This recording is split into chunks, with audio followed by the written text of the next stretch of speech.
सद्गुण ये भी था कि वो ज्ञान के पुजारी थे और ज्ञान के प्रेमी थे।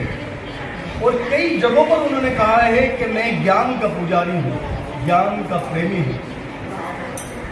एक जगह पर जब रावण जा रहा था धरती से, जब भी उन्होंने लक्ष्मण से कहा कि जाओ उनसे ज्ञान प्राप्त कर लो, क्योंकि ऐसा होना चाहिए कि एक दिया जब बुझ गया तो ज्ञान का दूसरा दिया जलना चाहिए।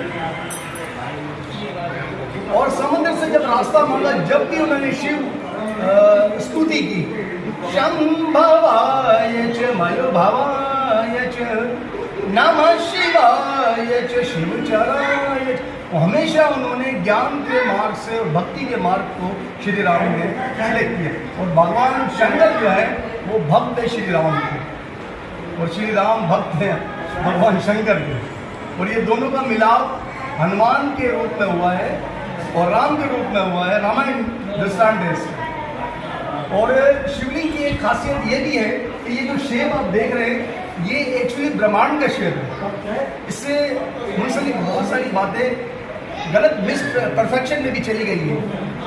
ये जो है इसके पूरे आकार को पूरी दुनिया में स्तंभ कहा गया है, स्तंभ। और शिवलिंग, लिंग कहते हैं स्वरूप को, सिंबल इंग्लिश में कहते हैं सिंबल और हिंदी में कहते हैं स्वरूप।